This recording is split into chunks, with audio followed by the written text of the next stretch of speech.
PM की 571 pages की file, जिसमें से 32 पेजेस हम ऑलरेडी कवर कर चुके हैं। बहुत इंपॉर्टेंट कंसेप्ट है जिनको हमने कवर किया अभी तक। अगर आपने पिछली वीडियो गो थ्रू नहीं किया तो मेक श्योर कि गो थ्रू कर लेना। और आज का जो पहला कंसेप्ट हम कवर करने वाले हैं वो है related to estimates, point estimate, interval estimate and the confidence level. सबसे पहला पॉइंट है कि एस्टिमेट क्या होता है। देखो, जब पूरी पॉपुलेशन की एग्जैक्ट वैल्यू आपको नहीं पता और आपके पास अवेलेबल है सैंपल डाटा, और इस सैंपल डाटा से मैं किसी चीज को अनुमानित करने की कोशिश करूं, उसे हम कहते हैं एस्टिमेट। ठीक है, जैसे मान लो कि मैं कहूं कि ए पर्सन की सैलरी या मतलब ऑफिसर्स की सैलरी जो है वो 55,000 की है, तो ये मेरा एक सिंगल वैल्यू को लेकर के एस्टिमेट है, और इसे हम क्या कहते हैं, we say it to be the point estimate, right. और इसी से रिलेटेड अगर मैं एक रेंज प्रोवाइड कर दूं, लेट से मैं बोलूं कि जो आपकी सैलरी होगी वो 52 से लेकर के 58,000 के बीच में है, तो मैं एक क्या प्रोवाइड कर रहा हूं, I am providing a range, एक रेंज प्रोवाइड कर रहा हूं। तो इसको हम क्या कहते हैं, we say it to be the interval estimate, उसको इंटरवल एस्टिमेट बोल देते हैं। और जो कॉन्फिडेंस इसके साथ अटैच होगा कि मैं इतना श्योर हूं कि 99% मुझे पता है कि जो वैल्यू है ना मेरी, वो इसी रेंज के अंदर फॉल करेगी, वो कॉन्फिडेंस लिमिट होती है। चलिए अभी नेक्स्ट जो टॉपिक है उसके ऊपर चलते हैं, which is related to the standard deviation. तो जो भी आपकी डिस्ट्रीब्यूशन होती है ना, लाइक लेट्स से ये डिस्ट्रीब्यूशन है, सैंपल डिस्ट्रीब्यूशन ने ड्रॉ करी। सैंपल डिस्ट्रीब्यूशन का मतलब मैंने आपको लास्ट में भी समझाया था। इट्स रिलेटेड कि आप 30 के साइज का लेट्स से सैंपल ले रहे हो, आपने मल्टीपल सैंपल्स लिए, यानी कि 10,000 की पॉपुलेशन है, तो 30-30 के कर करके मैंने कितने सैंपल ले लिए एंड उनका मैंने स्टैटिस्टिक निकाला एंड उनको प्लॉट करना स्टार्ट किया। ठीक है, तो ये जो चीज मेरे पास बन गई that is a sampling distribution. तो इसके बीच में जो आपको वेरिएशन मिल रही है मीन से, that is said to be the standard division. तो स्टैंडर्ड डिवीजन स्टैटिस्टिक्स में डिस्पर्जन या स्प्रेड का एक इंपॉर्टेंट मेजर है, और ये आपको बताता है कि जो डाटा की वैल्यूज हैं वो अपने एवरेज के आसपास कितनी फैली हुई है। ठीक है, तो जैसे मान लो कि जो मीन एवरेज है वो आ रहा है 30, राइट, एंड फॉर द कोई वैल्यू जो है दैट इज 31.2, कोई वैल्यू 31.3 है एंड सो ऑन। इसी तरह से कुछ वैल्यूज कम भी होंगी।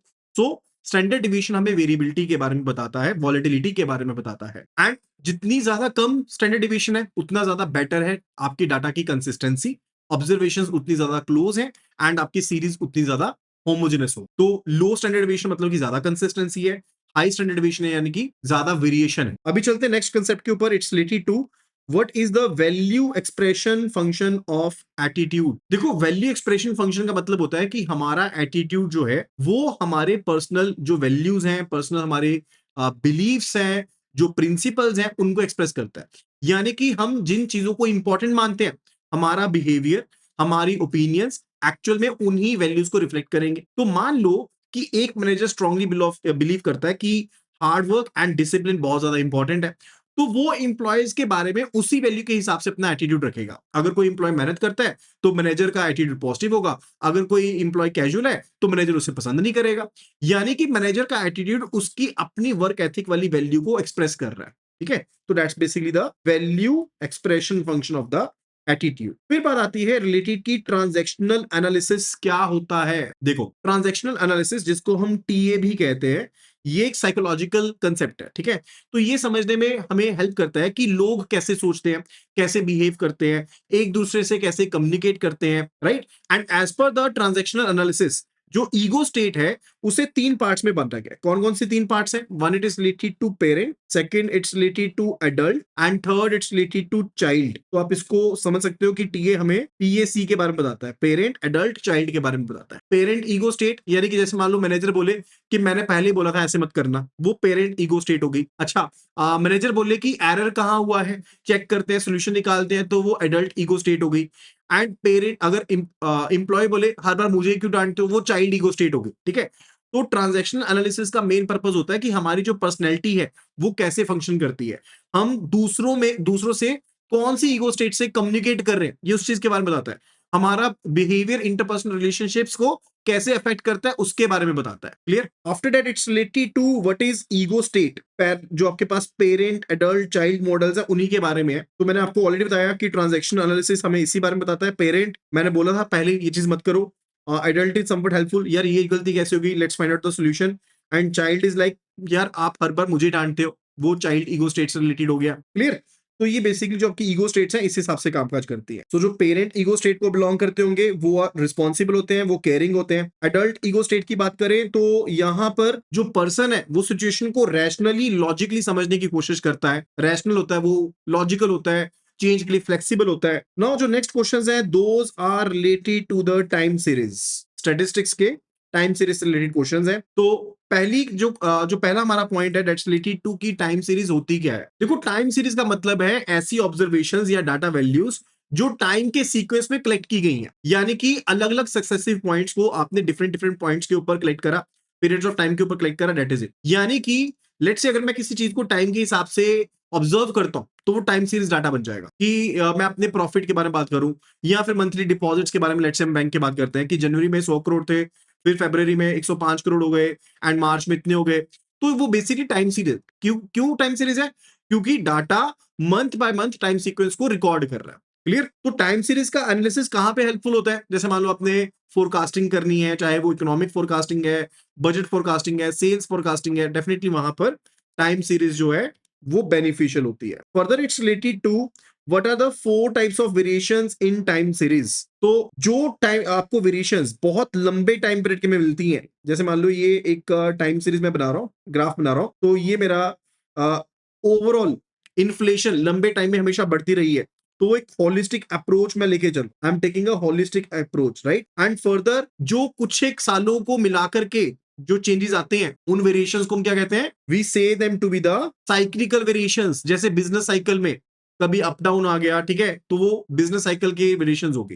तो पहली जो वेरिएशंस है those are said to be the secular trend, उसको हम कहते हैं सेक्युलर ट्रेंड, यानी कि बहुत लंबे समय में जो चीजें अपने को चेंज होने में मिलती हैं, यानी कि बहुत से सालों में, लेट्स से 10 15 20 सालों में जो इन्फ्लेशन है वो बढ़ ही रही है, या जो डिजिटल ट्रांजैक्शंस है वो बढ़ ही रही है, वो आपका सेक्युलर ट्रेंड है।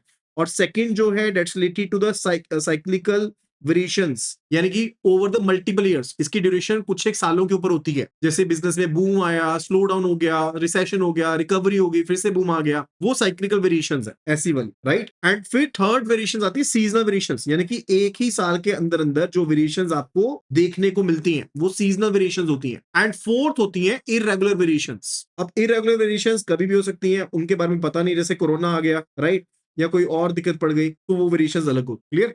तो ये 4 तरह की वेरिएशंस होती है। One it is related to secular trend, second cyclical variations, third seasonal variations and the irregular variations. Next पे चलते हैं, it's related to forecasting techniques क्या क्या है। देखो फोरकास्टिंग का मतलब होता है कि आपने जो पास्ट टाइम सीरीज का डाटा है उसको आपने एनालाइज किया एंड एनालाइज करके आप फ्यूचर वैल्यूज एंड इवेंट्स को एस्टिमेट करो। जैसे मान लो कि आपके पास ईयर 1 में कुछ एक परसेंटेज है, ईयर 2 में अलग परसेंटेज है, तो आप पिछला जो डाटा उसको देखते हो एंड फर्दर अगली चीज को आप प्रिडिक्ट करने की कोशिश करते हो, एंटिसिपेट करने की कोशिश करते हो। तो इसमें अलग अलग मॉडल्स होते हैं, like we are having the auto regressive model, जिसको हम एआर मॉडल कहते हैं। तो जो ये एआर मॉडल होता है इसमें आप पिछली जो वैल्यूज है उनको यूज करते हो, यानी कि पास्ट जो वैल्यूज है we do use that. And फिर एक मॉडल होता है that's the moving average model, MA model कह लो, मूविंग एवरेज मॉडल कह लो। अब इसमें जो भी आपकी रीसेंट ऑब्जर्वेशन है ना उनका हम एवरेज लेते हैं एंड फ्लक्चुएशंस को स्मूथ आउट कर देते हैं एंड फिर ट्रेंड समझने की कोशिश करते हैं। तो इसमें रीसेंट जो डाटा है उसको यूज करते हैं, रीसेंट डाटा को यूज करते हैं, सिंपल सा फंडा। तो फ्लक्चुएशंस को रिमूव करेंगे, ट्रेंड को समझने की कोशिश करते हैं। Clear. Further it's related to probability, जो नेक्स्ट हम टॉपिक्स कवर करेंगे प्रोबेबिलिटी से रिलेटेड है। तो कंडीशनल प्रोबेबिलिटी क्या होती है, सबसे पहले इसको समझते हैं। कंडीशनल प्रोबेबिलिटी का मतलब होता है कि हम किसी इवेंट की प्रोबेबिलिटी को निकालना चाहते हैं उस कंडीशन के ऊपर कि जो दूसरा इवेंट है वो पहले अकर हो चुका है, राइट। यानी कि हम ये कहेंगे कि इवेंट ए के होने की प्रोबेबिलिटी क्या है, लेकिन वो तो सिंपल प्रोबेबिलिटी होगी। लेकिन कंडीशनल प्रोबेबिलिटी में हम क्या पूछते हैं कि अगर इवेंट बी ऑलरेडी हो चुका है तो अब इवेंट ए के होने की प्रोबेबिलिटी क्या है। मान लो कि एक बैंक में हम कहते हैं कि 100 बोरोवर्स है एंड 40 जो बोरोवर्स है वो है सैलरीड। टोटल कितने हैं, 100 है, 40 है सैलरीड। अब उन 40 बोरोवर में से 10 जो है वो कर चुके हैं डिफॉल्ट, 10 ने क्या कर दिया, डिफॉल्ट कर दिया। अब क्वेश्चन ये है कि अगर बोरोवर सैलरीड है तो डिफॉल्ट होने की प्रोबेबिलिटी क्या है, राइट। अब कंडीशनल प्रोबेबिलिटी क्या होगी कि 10 डिफॉल्ट कर चुके हैं एंड 40 जो है वो सैलरीड है। तो यहां पर बेसिकली जो गिवन कंडीशन है वो क्या है कि बोरोवर सैलरीड है एंड इसकी नोटेशन क्या होती है, notation is A by B, this is the notation of it, की probability of A given that की इवेंट बी ऑलरेडी हो चुका है। तो यहां पर भी यही था कि डिफॉल्ट होने की प्रोबेबिलिटी क्या है, 10 इवेंट है एंड सैलरीड वाले कितने हैं, 40 हैं। तो यहाँ पर प्रोबेबिलिटी होगी 10/40। क्लियर? तो conditional probability is basically related to what, कि हम एक इवेंट की प्रोबेबिलिटी निकाल रहे हैं एंड दूसरा इवेंट ऑलरेडी अकर हो चुका है। फिर उसके बाद बात आती है related to what is a random variable. Random variable क्या होता है? तो रैंडम वेरिएबल एक ऐसा फंक्शन है जो किसी भी रैंडम एक्सपेरिमेंट को उसके हर एक जो पॉसिबल आउटकम है उसको न्यूमेरिकल वैल्यू असाइन कर देता है। मान लो आपके पास एक कॉइन है, ठीक है, आपने इस कॉइन को क्या किया, 2 बार टॉस किया। कितनी बार? 2 टाइम्स यू टॉस्ड इट। अब पॉसिबल आउटकम क्या है? या तो दोनों हेड आएंगे, या फिर एक हेड एक टेल, या फिर एक टेल एक हेड, या फिर दोनों टेल आएंगे। क्लियर? यही हो सकती है चीजें। अब यहां पर क्या है, जो x है दैट इज रिलेटेड टू, हम कंसीडर करें x is equal to number of heads. Number of heads, तो एच में हेड 2 बार आया, यहां पर आया 1 बार, यहां पर भी 1 बार, और यहां पर 0 टाइम्स। तो x यहां पर एक रैंडम वेरिएबल है क्योंकि इसने हर एक पॉसिबल आउटकम को एक नंबर दे दिया। Getting it? क्योंकि x की वैल्यू जो है वो एक टाइम पे 2 है, फिर 1 है, 1 है, 0 है। सो x is the random variable here. Next पे चलते हैं, प्रोबेबिलिटी डिस्ट्रीब्यूशन क्या होती है। ये काफी इंपॉर्टेंट कंसेप्ट है। तो पिछले एग्जांपल से कंटिन्यू करते हैं, आपको क्लियर हो जाएगा। तो हमारे पास है एक क्वाइन एंड इसको मैंने 2 बार किया टॉस, 2 बार टॉस किया। आउटकम ये आ सकती है head head, head tail, tail head, या फिर टेल टेल। ये मेरे पास आउटकम्स हैं जो आ सकती है, पॉसिबल वैल्यूज। और यहाँ पर जो रैंडम वेरिएबल है x, अगर मैं हेड्स को काउंट कर रहा हूँ तो x की वैल्यू यहाँ तो 2 है, या 1 है, 1 है, 0 है। क्लियर? अब अगर मैं इनकी प्रोबेबिलिटीज निकाल लूं तो प्रोबेबिलिटी ऑफ x क्या है पहले केस में? क्या है प्रोबेबिलिटी ऑफ x पहले केस में? When x is equal to 0, तो उसके केस में प्रोबेबिलिटी क्या है? 1/4, क्योंकि एक इवेंट है जहां पर 0 है। फिर प्रोबेबिलिटी x इक्वल टू 1 में कितनी है probability? That is equal to 2/4, क्योंकि 2 बार इवेंट आ रहा है तो 2/4 हो गया। प्रोबेबिलिटी x इक्वल टू 2 में क्या प्रोबेबिलिटी है? There it is equal to 1/4 again. Clear? तो ये जो आपके पास पॉसिबल वैल्यूज हैं एंड उनकी जो प्रोबेबिलिटीज का पूरा अरेंजमेंट है, इसी को हम प्रोबेबिलिटी डिस्ट्रीब्यूशन बोलते हैं। तो ये हमें दो चीजों के बारे में बताता है। पहली चीज की जो रैंडम वेरिएबल है वो कौन कौन सी वैल्यूज को ऑब्टेन कर सकता है एंड फर्दर हर एक वैल्यू की प्रोबेबिलिटी कितनी होगी, ये हमें पता लगता है। That's the probability distribution. Further after that it's about the normal distribution. जब आपका जो कर्व है that is symmetric around the mean, तो उसको हम नॉर्मल डिस्ट्रीब्यूशन कहते हैं। ये चीज मैंने आपको लास्ट वीडियो में बताई थी अबाउट द नॉर्मल डिस्ट्रीब्यूशन। तो नॉर्मल डिस्ट्रीब्यूशन एक ऐसी प्रोबेबिलिटी डिस्ट्रीब्यूशन होती है जिसमें जो डाटा है वो मीन के आसपास क्या है, ज्यादा कंसंट्रेटेड है एंड दोनों साइड पर सिमेट्रिक होता है। सेम वे में the when the curve is symmetric about the mean that is said to be the normal distribution. तो ये बेल शेप्ड कर्व आपको मिलता है, that you get the bell shaped curve, यानी कि एरिया दोनों साइड पर सेम सेम है। एंड अगर मैं इसको प्रोबेबिलिटी डिस्ट्रीब्यूशन के हिसाब से कंपेयर करूं तो टोटल प्रोबेबिलिटी की वैल्यू 0 to 1 होती है, राइट? तो इस केस में जो ये वाला हाफ है ना, मैं इसको हाईलाइट कर देता हूं, ये वाला जो हाफ है इसकी जो वैल्यू आएगी एरिया अंडर दिस ग्राफ, इसकी प्रोबेबिलिटी आएगी ये भी 0.5 आएगी। एंड ये जो एरिया आ रहा है इस साइड पे, इसकी जो वैल्यू आएगी ये भी 0.5 के इक्वल हो। तब हम इसको क्या कहेंगे? Will be saying it to be the normal distribution के नाम से इसको जान सकते। The next one is related to value at risk. Very important concept. Value at risk basically क्या होता है? ये आपको बताता है कि under the normal circumstances, under the normal जो कंडीशंस है उनके अंदर आपको एक कॉन्फिडेंस लिमिट के ऊपर, एक पर्टिकुलर टाइम होराइजन के ऊपर मैक्सिमम कितना लॉस हो सकता है। तो ये एक फाइनेंशियल रिस्क मेजर है एंड ये एस्टिमेट करने की कोशिश करता है कि गिवन इन्वेस्टमेंट में या पोर्टफोलियो में एक स्पेसिफिक टाइम पीरियड, यानी कि हम एक टाइम पीरियड लेके चलते हैं जिसको कई बार हम टाइम होराइजन भी बोल देते हैं। We say it to be time horizon. Let's say मैंने 10 दिन का टाइम पीरियड कंसीडर कर लिया, 10 डेज का टाइम पीरियड कंसीडर कर लिया एंड नॉर्मल कंडीशंस है एंड मैं कहता हूं कि VAR जो है that is 67,000 with 95% of the confidence level. ठीक है, 95% कॉन्फिडेंस लेवल है, यानी कि 95% चांसेस है कि 10 दिन के टाइम पीरियड के ऊपर जो मेरा मैक्सिमम लॉस होगा, जो मेरा मैक्सिमम लॉस होगा ओवर द नॉर्मल कंडीशंस, वो 67,000 होगा। 95% चांसेस है, लेकिन 5% चांसेस है कि मेरा जो लॉस है वो 67,000 से ज्यादा भी हो सकता है। ये नहीं है कि उतना ही होगा मैक्सिमम लॉस, 95% चांसेस, क्योंकि उसके साथ मैंने जो कॉन्फिडेंस लिमिट थी वो अटैच कर दी है, तो उसी साथ में ज्यादा इंपॉर्टेंट है। क्लियर? आगे बढ़ते हैं। It's about the very important theory that's a Vroom's expectancy theory. अब व्रूम की एक्सपेक्टेंसी थ्योरी जो है वो मोटिवेशन की थ्योरी है एंड इसके अकॉर्डिंग कोई भी पर्सन तब ज्यादा मोटिवेटेड होता है जब उसे लगता है कि एफर्ट करने से परफॉर्मेंस बेटर होगी। लाइक व्हेन ही थिंक्स कि एफर्ट अगर वो पर्सन करेगा तो उसकी जो परफॉर्मेंस है वो बेटर हो जाएगी, तब वो मोटिवेटेड होगा। और अगर उसने अच्छी परफॉर्मेंस करी, राइट, तो उसको क्या मिलेगा? रिवॉर्ड मिलेगा एंड फर्दर जो रिवॉर्ड है वो उसके लिए वैल्यूएबल भी होगा। तो अगर ये चीजें उसको लगती हैं तभी पर्सन को मोटिवेशन मिलेगी। पहला कंसर्न है एफर्ट करेगा तो परफॉर्मेंस मिलेगी, और परफॉर्मेंस करेगा तो रिवॉर्ड मिलेगा, एंड जो रिवॉर्ड होगा वो वैल्यूएबल होगा, राइट। तो मान लो कि बैंक एम्प्लॉय को लगता है कि अगर मैं मेहनत करूंगा तो टारगेट अचीव होगा, टारगेट अचीव होगा तो मुझे अप्रेजल मिलेगा, प्रमोशन मिलेगा, और प्रमोशन उसके लिए इंपॉर्टेंट है, तो उसकी मोटिवेशन ज्यादा होगी। लेकिन अगर एम्प्लॉय सोचे मेहनत कर भी ली तो परफॉर्मेंस रिकॉग्नाइज नहीं होगी, तो मोटिवेशन कम हो जाएगी, राइट। तो तीन मेन कंपोनेंट है ब्लूम एक्सपेक्टेंसी थ्योरी के। That's first one, it's related to the expectancy itself. It's the expectancy itself, जो पहली चीज है। Second, it's related to the instrumentality. मैं बाद में आपको ये एक्सप्लेन कर दूंगा क्या चीजें क्या क्या होती है। The first is expectancy, second is instrumentality, and जो थर्ड है that's the valence, that's the valence. तो एक्सपेक्टेंसी का मतलब है कि पर्सन का बिलीफ है कि अगर मैं एफर्ट बढ़ाऊंगा तो परफॉर्मेंस इंप्रूव होगी, ठीक है। यानी कि अगर मैं रोज एक्स्ट्रा प्रैक्टिस करूंगा तो सीआईबी का एग्जाम मैं क्लियर कर पाऊंगा, that's your expectancy, right. And जो इंस्ट्रूमेंटैलिटी है दैट्स द बिलीफ, वो भी एक बिलीफ है कि पर्सन अगर अच्छा परफॉर्म करेगा तो उसको डिजायर्ड रिवॉर्ड भी मिलेगा, वो उसका बिलीफ है। यानी कि अगर उसका परफॉर्मेंस अच्छा रहा तो प्रमोशन मिल जाएगा। And valence is related to what, ये बताता है कि रिवॉर्ड जो पर्सन के लिए अट्रैक्टिव या वैल्यूएबल है भी या नहीं है, यानी कि प्रमोशन सही रहेगी भी या नहीं रहेगी, तो वैलेंस हाई हो गया। और बेसिकली इन तीनों का मल्टीपल जो होता है, तीनों का जो मल्टीपल है दैट्स द मेन पार्ट, ठीक है। यही आपकी मोटिवेशन है। और अगर इसमें से एक भी चीज हुई जीरो तो पूरी की पूरी मोटिवेशन जीरो हो जाएगी, तो फिर पूरी की पूरी जो मोटिवेशन है that will be zero. Clear. अभी नेक्स्ट जो है that's related to estimation and testing.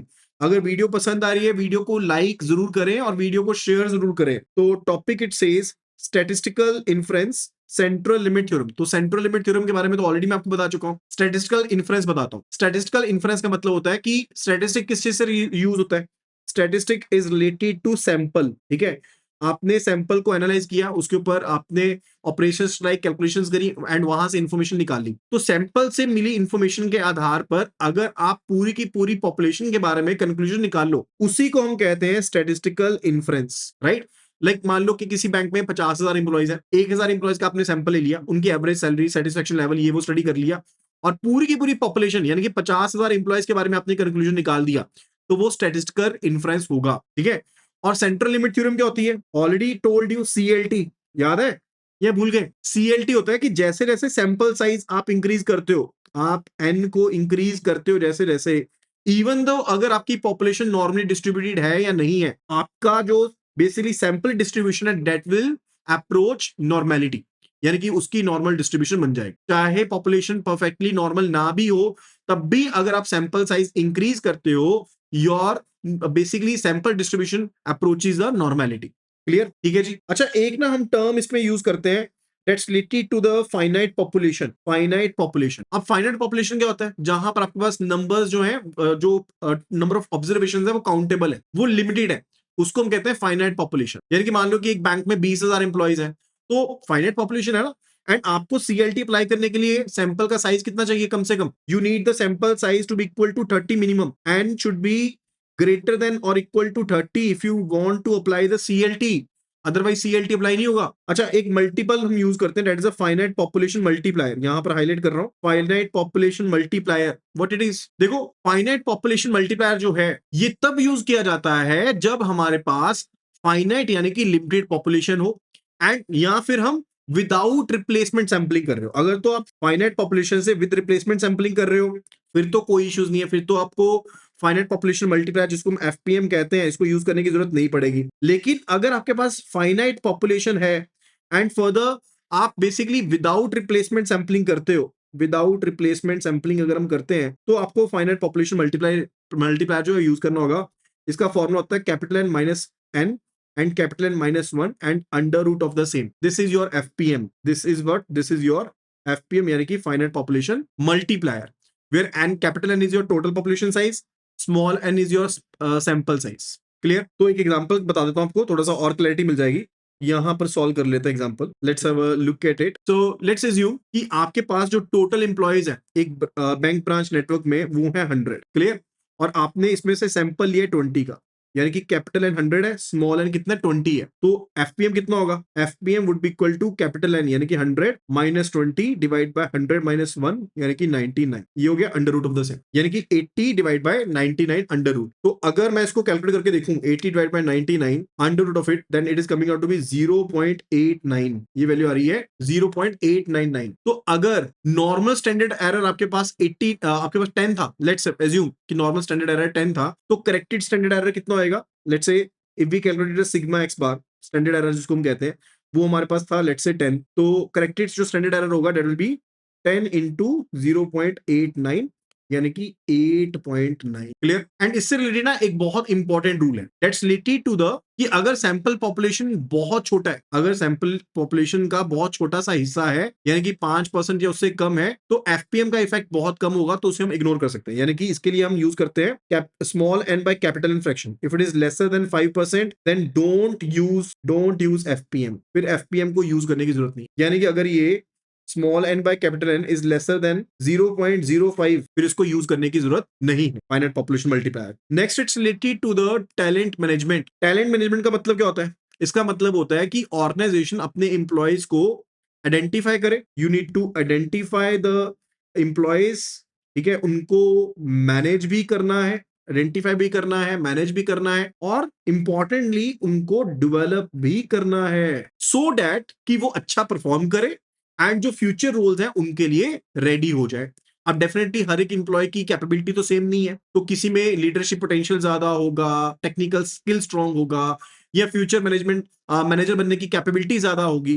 तो आपको उन इंप्लॉयज को आइडेंटिफाई करते हुए आपको प्रॉपरली मैनेज करना है, उनको ट्रेनिंग देनी है, डेवलपमेंट अपॉर्चुनिटीज देनी है, दैट्स इट। तो मान लो कि बैंक में एक ऑफिसर लगातार अच्छा परफॉर्म कर रहा है, उसके लीडरशिप स्किल्स भी स्ट्रांग है, तो बैंक उसे लीडरशिप ट्रेनिंग दे, उसे असाइनमेंट्स दे, सक्सेशन प्लानिंग में इंक्लूड करे, तो that is said to be the talent management, उसी को टैलेंट मैनेजमेंट का नाम दिया जाता है। Further it's related to linear programming and simulation, it's about the linear programming and simulation. अच्छा, लीनियर प्रोग्रामिंग क्या होती है, देखो फर्स्ट ऑफ ऑल जो ये लीनियर प्रोग्रामिंग है ना, इट्स अ मैथमेटिकल टेक्निक, ये कोई ऐसी चीज नहीं है कि आप रट्टा मार लो हो जाएगी, it's a mathematical technique. Like हमारे पास लिमिटेड रिसोर्सेज हैं एंड हमारे पास नीड्स जो है those are unlimited, so resources are very much limited, जैसे वर्किंग आवर्स लिमिटेड है, रॉ मटेरियल लिमिटेड है, those are the constraints, right. And profit मैं करना चाहता हूं मैक्सिमम, प्रॉफिट तो मैक्सिमम करना चाहता हूं ना, या लेट्स से कोई हर्डल है उसको मिनिमम करना चाहता हूं, रिस्क को मिनिमाइज करना चाहता हूं, प्रॉफिट को मैक्सिमाइज करना चाहता हूं। तो मान लो कि किसी बैंक या बिजनेस के पास रिसोर्स तो लिमिटेड है, पैसा लिमिटेड है, स्टाफ लिमिटेड है, टाइम लिमिटेड है, रॉ मटेरियल लिमिटेड है, लेकिन कई रिसोर्सेज बेसिकली डेफिनेटली कई रिसोर्सेज कई पर्पस के लिए अवेलेबल है। अब लीनियर प्रोग्रामिंग ये डिसाइड करेगी कि लिमिटेड रिसोर्सेज का एलोकेशन करते हुए कैसे किया जाए कि हम प्रॉफिट को मैक्सिमाइज कर दें, कॉस्ट को मिनिमाइज कर दें, ये बेसिक इसका ऑब्जेक्टिव हो, this is a basic objective. एक एग्जांपल लेते हैं, मान लो एक फैक्ट्री है, देयर इज अ फैक्ट्री, ये दो प्रोडक्ट बना रही है, product A and product B, okay. अब हमारे पास जो लेबर आवर है वो भी मिनिमम है, अवेलेबल है, लिमिटेड है, मशीन आवर्स है वो भी लिमिटेड है, राइट। एंड जो रॉ मटेरियल है, रॉ मटेरियल जो हमारे पास अवेलेबल वो भी लिमिटेड है। अब क्वेश्चन ये आता है कि फैक्ट्री ए एंड बी की कंपोजिशन किस तरह से तय करे कि प्रॉफिट मैक्सिमाइजेशन हो जाए। सो मेन आइडिया क्या होता है कि हमें जो ऑब्जेक्टिव फंक्शन है, जिस चीज को मैक्सिमाइज करना है या मिनिमाइज करना होता है, उसे देखना होता है एंड उसके हिसाब से हम सोल्यूशन फाइंड आउट करने की कोशिश करते हैं, that is your linear programming, वो लीनियर प्रोग्रामिंग। अच्छा, एक कंसेप्ट होता है रिलेटेड टू सिमुलेशन, क्या है, what is simulation, one concept it's related to simulation. क्या होती है सिमुलेशन का मतलब होता है कि आप जैसे कार ड्राइविंग स्कूल में गए, आपने कार नहीं सीखी अभी, तो आप एक रियल लाइफ सिचुएशन को बेसिकली आर्टिफिशियल मॉडल के तरीके से समझने की कोशिश करते हो, ताकि अगर कोई इवेंट होता भी है तो आप उसको समझ पाओ कि उसका इफेक्ट क्या होगा। Clear. So that is said to be the simulation. And ये क्यों यूज होती है, क्योंकि पास्ट अकरेंसेस का अगर आपने रीजन समझना है, कोज समझना है, उसके लिए, फ्यूचर इफेक्ट्स अगर आपने फोरकास्ट करना है उसके लिए आप इसका सिमुलेशन का इस्तेमाल करते हो। अच्छा, सिमुलेशन मेथड की एप्लीकेशंस क्या क्या होती हैं, what are the applications related to the simulation method. अब सिमुलेशन तो आपने समझ लिया कि आपको किस तरह से एक रियल लाइफ मॉडल बेसिकली आप हैंड्स ऑन कर लेते हो। तो आप एयर ट्रैफिक कंट्रोल में, इन्वेंट्री मैनेजमेंट में, रेल रोड ऑपरेशंस में, फैसिलिटी लेआउट में, ठीक है, स्टॉक मार्केट में आप इनका इस्तेमाल कर सकते हो, सिमुलेशन का इस्तेमाल कर सकते हो। तो वहां पर हम इसका मेथड का इस्तेमाल करते हैं जहां पर एक्चुअल रियल लाइफ सिस्टम को डायरेक्टली टेस्ट करना डिफिकल्ट, कॉस्टली या रिस्की होता है। जैसे स्टॉक मार्केट की बात करो, तो आप स्टॉक मार्केट के केस में क्या करते हो, अदरवाइज पैसे लगाओगे, पैसे गए, तो आप बेसिकली आर्टिफिशियल मनी के साथ, with the artificial money you try to have the trade. जैसे आपको आर्टिफिशियल मनी मिल गई 1 करोड़ की, राइट, तो आप 1 करोड़ के ट्रेड आर्टिफिशियली करके देखोगे ये किस तरह से वर्क कर रहा है, नहीं कर रहा है, that would be related to it. That's the simulation method. Okay ji, next it's related to कि पूरा का पूरा क्रैश कोर्स है अवेलेबल, तो वेट मत करो, अभी के अभी कर लो एनरोल। एक बहुत अच्छा ऑफर चल रहा है, फ्लैट 40% ऑफ आपको मिल जाएगा। So do enrol the course right now and start your preparations. And इसके लिए आपको सिंपली एप्लीकेशन डाउनलोड करनी है। इवन यहाँ पर फ्री पीडीएफ्स भी अवेलेबल है। Even if you don't want to enroll the course right now, आपके लिए फ्री पीडीएफ्स अवेलेबल है। यहाँ पर सीआईबी के सभी सब्जेक्ट्स, जो 5 के 5 सब्जेक्ट हैं, 4 आपके पास कंपल्सरी सब्जेक्ट एंड 5 इलेक्टिव, ठीक है, सभी के सभी सब्जेक्ट्स की पीडीएफ आपको फ्री ऑफ कॉस्ट एक्सेस मिल जाएगा। Do download the application right now and start your preparations right away. चलिए अभी नेक्स्ट जो that's related to HRM fundamental से रिलेटेड है। Let's have a look at it. The first है it's related to what is job description, जिसको हम JD भी कहते हैं। We also say it to B JD. अब जेडी बेसिकली एक डॉक्यूमेंट है, एक स्टेटमेंट है, जिसमें ना किसी पर्टिकुलर जॉब के बारे में क्लियरली लिखा होगा कि क्या काम करना है जॉब में, उसमें क्या रिस्पॉन्सिबिलिटीज है एंड जॉब आपसे क्या चाहती है। सो जॉब डिस्क्रिप्शन आपको ये भी बताएगी कि क्या टाइटल है, पर्पस क्या है, ड्यूटीज क्या है, रिस्पॉन्सिबिलिटीज क्या है, क्या क्वालिफिकेशन रिक्वायर्ड है। तो जॉब डिस्क्रिप्शन बेसिकली आपको बताता है कि क्या करना है, कि जॉब में करना क्या है, चाहे वो ड्यूटीज है, रिस्पॉन्सिबिलिटीज है, पर्पस है, वर्किंग कंडीशंस है, everything clear. That is a job description. अच्छा, then next it's related to what is task, job, position, role and work. अब ये मल्टीपल कंसेप्ट आ गए। कौन कौन से? Task, job, position, role and work. Task क्या होती है? देखो, जो जॉब का सबसे छोटा बेसिक एलिमेंट होगा ना, दैट इज अ टास्क। जैसे बैंक कैशियर का एक टास्क हो सकता है लाइक कैश रिसीट करना, कैश रिसीट की एंट्री करना, या फिर कैश पेमेंट को वेरीफाई करना। दैट्स अ वन टास्क, ठीक है। तो task is basically single specific entity. It's the single specific जो आपके पास एक्टिविटी है, उसको हम कहेंगे task, right. And what is job? जब आप लेट्स से कंप्लीट एक वर्क रिस्पॉन्सिबिलिटी लो जिसमें मल्टीपल टास्क इन्वॉल्व हो, जैसे कैशियर की जॉब में कैश रिसीव करना, कैश पेमेंट करना, एंट्री वेरीफाई करना, कैश बैलेंस मेंटेन करना। सो मल्टीपल टास्क जब मिल जाती हैं, when we are having the multiple task, right, तो उनका मिलके जो बनता है that is what, that is a job. वो क्या बनती है? That is a job. And what about the position? Position का मतलब क्या होता है? पोजीशन होता है कि किसी इंडिविजुअल की स्पेसिफिक प्लेस में जो हायरार्की में पोजीशन है, जो हायरार्की में क्या है वो, उसके बारे में बताता है। लाइक कोई क्लर्क है, ऑफिसर है, तो पोजीशन ये बताता है कि आप कौन से लेवल पर हो, किसको रिपोर्ट करोगे, कौन आपको रिपोर्ट करेगा, उसके बारे में। Further it's about the role. Role का मतलब है कि किसी पोजीशन से जुड़ी हुई जो एक्सपेक्टेड बिहेवियर है, राइट। सो कोई आपको पोजीशन दे दी, अब उस पोजीशन के साथ क्या अटैच्ड है? कुछ ना कुछ जो बिहेवियर है, कुछ रिस्पॉन्सिबिलिटीज हैं, that's basically related to what, वो होता है आपका रोल। दैट्स योर रोल, ठीक है, वो रोल होता है। And then further it's related to work. What do mean by work? Work basically overall जो एफर्ट है, एक्टिविटी है, जो किसी ऑब्जेक्टिव को कंप्लीट करने के लिए किया जाता है, राइट। सो मेन चीज क्या है? that we want to achieve the objective, we want to achieve not the objective itself but we want to achieve the objective। तो उसके लिए जो चीज कर रहे हो, जो एफर्ट कर रहे हो इस ऑब्जेक्टिव को अचीव करने के लिए, जो एक्टिविटी कर रहे हो, दैट इज द वर्क, उसको वर्क कहते हैं। क्लियर है? Further it's about the data analysis. अब आपके पास मल्टीपल फॉर्म में डाटा अवेलेबल होता है, राइट।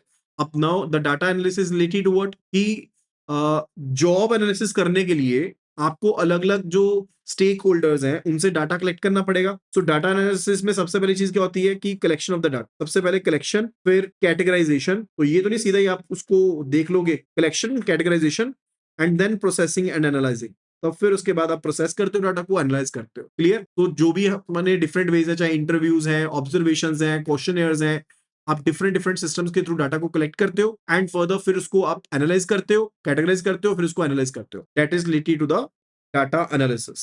एंड तीन कौन सी क्लासिफिकेशंस है of EHRM? On the basis of functionalities. On the basis of functionalities, देखो जो आपके पास ईएचआरएम है ना, उसमें अलग अलग लेवल के ऊपर क्लासिफाई किया जा सकता है।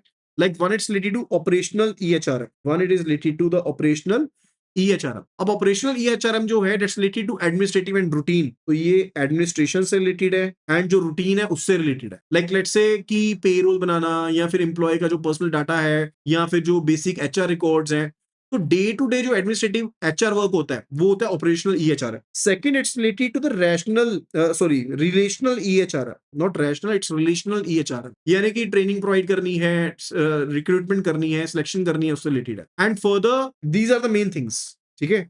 तो ये आपके पास दो क्लासिफिकेशन तो ये है। एंड फर्दर थर्ड ये वाला ना यहाँ पर फाइल में मेंशन नहीं है, but it is a transformational EHR. तो एक तो हो गया ऑपरेशनल, दूसरा हो गया relational, and third one it's the transformational. अब ट्रांसफॉर्मेशनल क्या होता है? लाइक स्ट्रेटेजिक लेवल पर एचआर फंक्शन से जो होती है ना चीजें, like talent management, knowledge management, succession planning, organisation change, ठीक है, वो सभी ट्रांसफॉर्मेशनल आपके ईएचआरएम में आते। क्लियर? चलिए अभी आगे बढ़ते हैं। It's about the HR analytics. देखो एनालिसिस से जब भी कोई चीज आती है ना, तो it's always about first of all we are to collect the data. जब तक डाटा कलेक्ट नहीं करोगे, सब भूल जाओ कि आप उसको आगे प्रोसेस कर पाओ। तो first of all collect it, then we are to process it. And process क्यों करेंगे? लाइक कैटेगराइजेशन कह लो। And then we are to transform it, यानी कि जिस फॉर्म में आपको डाटा चाहिए वो ट्रांसफॉर्म करोगे। And then last one we are to analyse the things. ये चीज हो। सो ऑर्गेनाइजेशन के पास मान लो एम्प्लॉय से रिलेटेड बहुत सारा data, attendance, performance, training record, ये वो सब कुछ है। अब एचआर एनालिटिक इस डाटा को सिर्फ स्टोर नहीं करेगा, इसको बेसिकली मॉडल्स की हेल्प से स्टडी करेगा। क्लियर? आगे बढ़ते हैं। It's about the human resource management, HRM. देखो एचआरएम एंड एचआरडी पहली चीज तो सेम पार्ट नहीं है। एचआरडी इज अ सब part of HRM. And HRM का मतलब होता है कि ऑर्गेनाइजेशन के जो ह्यूमन वर्कफोर्स है उसको मैनेज करना, यानी कि एम्प्लॉय से रिलेटेड जो कोई भी एक्टिविटी है उनको मैनेज करना, सिस्टमेटिकली हैंडल करना। तो एचआरएम का मेन पर्पस होता है कि एक वर्किंग एनवायरनमेंट को क्रिएट करना जहां पर जो एम्प्लॉय है अपनी नॉलेज, स्किल्स, एबिलिटीज का बेस्ट यूज कर पाए। और इसमें मल्टीपल थिंग्स हैं, like recruitment, training, promotion, transfer, motivation, compensation, सब इसी का पार्ट है। Then it is related to the job analysis. अब जॉब का पार्ट तुमने कवर कर लिया था, टास्क भी बता दिया था मैंने आपको, टास्क क्या होती है, राइट, डिफरेंट चीजें क्या होती हैं। तो जॉब एनालिसिस एक सिस्टमेटिक प्रोसेस है जिसमें आप जॉब की डिटेल को अच्छे से स्टडी करते हो ताकि ये समझ सको कि उस जॉब को परफॉर्म करने के लिए क्या क्या काम करना है, क्या रिस्पॉन्सिबिलिटीज है, क्या रिक्वायरमेंट्स हैं। अब जॉब एनालिसिस में ऑर्गेनाइजेशन क्या पता करेगी कि एम्प्लॉय के पास कौन कौन से टास्क है, उसकी क्या क्या रिस्पॉन्सिबिलिटी है, कौन कौन से स्किल चाहिए, क्या क्या क्वालिफिकेशन चाहिए। That's the job analysis. फिर बात आती है जॉब स्पेसिफिकेशन के बारे में, यानी कि किसी पर्टिकुलर जॉब को परफॉर्म करने के लिए पर्सन में कौन कौन सी क्वालिफिकेशन एंड क्वालिटीज होनी चाहिए, like education qualification, age, work experience, क्या क्या चीजें चाहिए। That's your job specification. तो जॉब डिस्क्रिप्शन में पता लगता है क्या करना है, स्पेसिफिकेशन में पता लगता है कि जॉब करने वाले पर्सन से रिलेटेड क्या क्या उसमें नॉलेज होनी चाहिए, क्या क्या स्किल्स होने चाहिए। Next it's related to task and job, already covered, हम कर चुके हैं। तो आज की वीडियो में सिर्फ इतना ही कवर करते हैं, नेक्स्ट पार्ट में बाकी सब चीजें कवर करेंगे। मेक श्योर कि आप वीडियो को रेट जरूर करें आउट ऑफ 10। अगर वीडियो पसंद आई तो वीडियो को लाइक जरूर करें and do share it with your friends who are preparing for the CIB exam. कोई भी डाउट है, कोई भी क्वेरी है, do let me know in the comment section below. And ये कंप्लीट पीडीएफ्स अवेलेबल है, कहां पर अवेलेबल है वो मैंने आपको ऑलरेडी बताया कि आप एप्लीकेशन को डाउनलोड कीजिए and start your preparations right away. Thank you so much and see you again in the next video.